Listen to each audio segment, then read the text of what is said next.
पीक विमा संदर्भात सर्व शेतकरी बांधवांसाठी आनंदाची बातमी. तर आता 50,000 रुपये आताच खाते तपासा. खात्यामध्ये पीक विमा जमा सुरुवात. पालघर, रायगड, रत्नागिरी, सिंधुदुर्ग, नाशिक, धुळे, नंदुरबार, जळगाव, अहमदनगर तर या जिल्ह्यांचा समावेश आहे. तर सर्व शेतकरी बांधवांसाठी आज एक आनंदाची बातमी घेऊन आलेलो. तर आता पीक विमा संदर्भात तर अनेक शेतकरी बांधवांच्या खात्यामध्ये पीक विम्याचे थेट 50,000 रुपये याप्रमाणे खात्यामध्ये पैसे इथं येत आहे. तर यादीमध्ये लगेच नाव तपासा. आजचे जे काही नवीन अपडेट इथं आलेले आहे. तर आता आज पीक विम्याचे जे काही नवीन हप्ता जे की सर्व शेतकरी बांधवांच्या खात्यामध्ये नुकसानग्रस्त शेतकऱ्यांना जे की 25 ते 50,000 पर्यंत रक्कम हे त्यांच्या खात्यामध्ये लाईव्ह अपडेट खात्यामध्ये इथं जमा होत आहे. तर काही शेतकऱ्यांना SMS देखील इथं सुटलेले आहेत. तर आता काही शेतकऱ्यांना 50 ते 25,000 रुपयाची जी काही रक्कम आहे तिथं जमा होत आहे. त्यानंतर कोणाला इथं 50,000 रुपये इथं मिळणार आहे ते सुद्धा आपण इथं पाहणार आहे. तर पीक विमा शेतकरी बांधवांच्या खात्यामध्ये जमा होण्यास सुरुवात झालेली आहे. तर आता 100% त्याचप्रमाणे यामध्ये जे काही इथं भरपाई ज्यांची 100% असेल नुकसान भरपाई, तर अशा अतिवृष्टी, दुष्काळ, गारपीट पीक विमा भरलेल्या शेतकरी बांधवांना ज्यांचे फॉर्म अप्रूव्ह झालेले आहेत तर अशा शेतकरी बांधवांना पैसे इथं मिळणार आहेत. तर आता जी काही पीक विम्याची रक्कम या जिल्ह्यांमध्ये शेतकरी बांधवांच्या खात्यामध्ये जमा होण्यास सुरुवात झालेली आहे.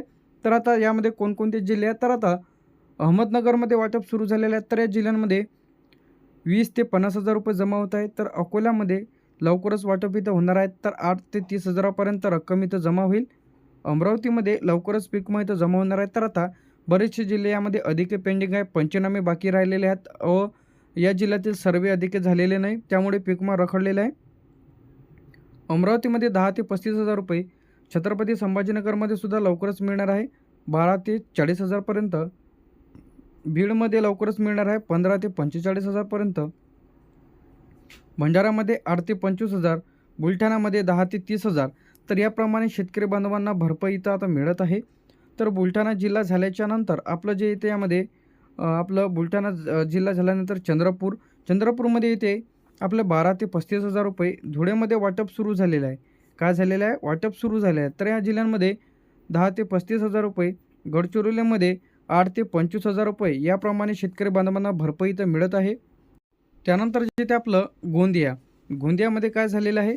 तर गोंदियामध्ये सुद्धा वाटप इथं सुरू झालेलं आहे. तर 8 ते 25,000 रुपये, हिंगोलीमध्ये 10 ते 30,000 रुपये, जळगावमध्ये वाटप इथं सुरू झालेलं आहे. तर 8 ते 30,000 रुपये, जालन्यामध्ये सुद्धा लवकरच पीक विम्याची रक्कम 12 ते 40,000 रुपये याप्रमाणे मिळणार आहे. त्यानंतर इथे कोल्हापूरमध्ये सुद्धा वाटप सुरू झालेलं आहे. तर या जिल्ह्यांमध्ये 20 ते 50,000 रुपये मिळणार आहे. लातूरमध्ये सुद्धा लवकरच पीक विमा 15 ते 45,000 रुपये याप्रमाणे मिळणार आहे. मुंबई शहर आणि मुंबई उपनगर या जिल्ह्यांमध्ये काय आहे लागू नाही आहे, म्हणजे टाईम इथं लागणार आहे. त्यानंतर जे इथे आपलं यामध्ये नागपूरमध्ये सुद्धा लवकरच मिळणार आहे. तर यामध्ये 10 ते 35,000 रुपये, जे काही नांदेडमध्ये लवकरच जमा होणार आहे. तर यामध्ये 15 ते 45,000 रुपये, नंदुरबारमध्ये वाटप सुरू झालेलं आहे. तर यामध्ये 15 ते 45,000 रुपये इथे मिळत आहे. नाशिकमध्ये सुद्धा वाटप सुरू झालेलं आहे. तर या दोन जिल्ह्यांमध्ये तर यामध्ये 12 ते 40,000 रुपये मिळत आहे. उस्मानाबाद धाराशिवमध्ये सुद्धा लवकरच वाटप होईल, 15 ते 45,000 रुपये इथे मिळत आहे. पालघरमध्ये वाटप सुरू झालेलं आहे. तर यामध्ये 18 ते 50,000पर्यंत भरपाई इथं जमा होत आहे. परभणीमध्ये सुद्धा लवकरच वाटप इथं होणार आहे. तर यामध्ये 12 ते 40,000 रुपये इथं जमा होणार आहे. पुणेमध्ये जे काही वाटप इथं सुरू झालेले आहेत लवकरच जमा होईल 10 ते 35,000 रुपये. त्यानंतर जे ते आपलं रायगडपर्यंत इथं झालेलं होतं. तर इथं त्यानंतर जे ते आपल्या यामध्ये रायगड झाल्यानंतर इथे ते आपलं रायगड आणि रत्नागिरी तर या जिल्ह्यांमध्ये वाटप सुरू झालेल्या दोन्हीमध्ये. तर यामध्ये 15 ते 45,000, खालच्या जिल्ह्यांमध्ये रत्नागिरीमध्ये 20 ते 50,000, सांगलीमध्ये सुद्धा वाटप इथं सुरू झालेलं आहे. तर इथं 15 ते 40,000 रुपये मिळत आहे.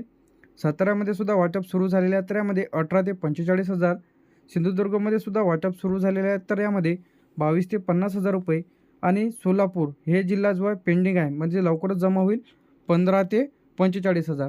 तर आता हे जे काही जिल्ह्यांमध्ये वाटप सुरू झालेलं आहे, तर काही जिल्ह्यांमध्ये सरसकट इथं झालेला नाही आहे. तर ज्या शेतकरी बांधवांनी ई पीक पाहणी केलेली आहे, क्रॉप इन्शुरन्स केलेले आहेत, यादीमध्ये नाव आहे, ज्यांचे सर्वे मंजूर झालेले आहेत, ज्यांचे फॉर्म अप्रूव्हल आहेत, तर अशांच्याच खात्यामध्ये पैसे इथं येत आहेत.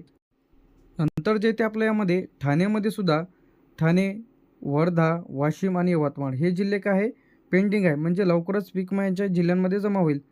तर ठाणेमध्ये 10 ते 35, वर्धामध्ये 8 ते 30, वाशिममध्ये 10 ते 30 आणि यवतमाळमध्ये 15 ते 45,000 रुपयेप्रमाणे भरपाई इथं मिळणार आहे. तर आता यादीत नाव आहे की नाही, कशा पद्धतीने इथं तपासायचे आहे. सर्वप्रथम तुम्हाला प्रधानमंत्री पीक विमा योजनेच्या ऑफिशियल पेजवरती जा. बेनिफिशरी स्टेटसवरती क्लिक करा. मोबाईल नंबर, आधार नंबर टाकून तुम्ही तुमचं इयर सिलेक्ट करा आणि सबमिट करा. तर तुम्हाला दिसेल की तुमचा टोटल क्लेम पेड काय आहे. तर हे तुम्ही टोटल क्लेम पेड इथून चेक करून घ्या. जर तुमचा टोटल क्लेम पेड काहीच दाखवत नाही किंवा झिरो दाखवत आहे किंवा अमाऊंट दाखवत असेल, तर तुम्ही लगेच चेक करा की तुमच्या खात्यामध्ये किती रुपये जमा झाले. पैसे आले नसतील तर काय करायचं, घाबरू नका. एकाच दिवशी पैसे येणार नाहीत. डीबीटीच्या माध्यमातून 7 दिवस किंवा 8 दिवस या पैसे जमा होण्याकरिता ते लागू शकते. आता यामध्ये महत्त्वाचा जो काही पॉईंट आहे ते म्हणजे सर्वांनाच 50,000 मिळणार का, तर नाही. हे तुमच्या जे काही तुम्ही ऑफिशियल पेजवरती जाऊन चेक करा. जे काही 50,000 रुपये मिळणार असे नाही, वेगवेगळी रक्कमसुद्धा असू शकते. काही शेतकऱ्यांचं टक्केवारीनुसार त्यांना भरपाई ते मिळते. काही जणांचं जे की 70% असेल, काही जणांचं 20% असेल, तर त्यांना त्यांच्या पिकाच्या वर त्याचप्रमाणे टक्केवारीनुसार भरपाई तर मिळते. पैसे, पीक विमा पैसे कधीपर्यंत येणार आहेत, तर यामध्ये पहिला टप्पा वाटप सुरू झालेला आहे. तर जानेवारीच्या दुसऱ्या आठवड्यामध्ये दुसरा टप्पा जे की सुरू होणार आहेत. तर अखेरच्या सर्व शेतकरी बांधवांच्या खात्यामध्ये पीक विमा भरलेले जे काही शेतकरी आहेत, ज्यांचे पंचनामे झालेले आहेत, ज्यांचे फॉर्म अप्रूव्हल आहेत, आधार लिंक आहेत, तर अशा शेतकरी बांधवांना पीक विमा इथं त्यांच्या खात्यामध्ये पाठवलेलं आहे. तर यामध्ये जे काही 50,000 नक्की कोणाला मिळतात, तर यामध्ये ज्याची 100% भरपाई असेल, क्षेत्र जास्ती असेल, जास्ती प्रमाणामध्ये असेल, ज्यांनी पीक विमा काढलेला असेल, सरासरी उत्पादन कमी असेल, तर अशी भरपाई जे की 5 ते 20,000, तर काहीच शेतकऱ्यांना, मोजक्या शेतकऱ्यांना 50,000 पर्यंत भरपाई इथं मिळू शकते. त्यासाठी क्षेत्रसुद्धा इथं जास्ती लागणार आहे. पीक विमा स्टेटस चेक करण्यासाठी तुम्हाला प्रधानमंत्री पीक विमाच्या ऑफिशियल पेजवरती जा. बेनिफिशरी स्टेटस, मोबाईल नंबर टाकून तुमचं इयर सिलेक्ट करा. 2023 आहे, 24 आहे, 25 आहे. त्यानंतर इथं तुम्हाला तुमचा टोल फ्री क्रमांक दिलेला आहे. तर 80शी तुम्ही कॉल करून तुम्ही तुमची तक्रार करू शकता. काय करू शकता? तक्रार. ज्या शेतकऱ्यांना पीक विमा मिळालेला नसेल, तर हा हेल्पलाईन नंबर आहे 14447. किंवा दुसरा जो पर्यायामध्ये तुम्हाला तालुका कृषी कार्यालयाशी संपर्क साधा किंवा तुम्हाला तुमचा मोबाईल नंबर, ॲप्लिकेशन आयडी बँकजवळ ठेवा. त्याचप्रमाणे तुम्हाला जिथं तुमचं पीक विम्याचं हेल्पलाईन नंबर सेंटर आहे, तर तिथे जाऊन तुम्ही तुमची तक्रार नोंदवा. तिथं तुम्हाला तुमचे डॉक्युमेंट्स तिथं सबमिट करा. त्यानंतर तुमच्या 15 दिवसानंतर तुमचा प्रॉब्लेम इथं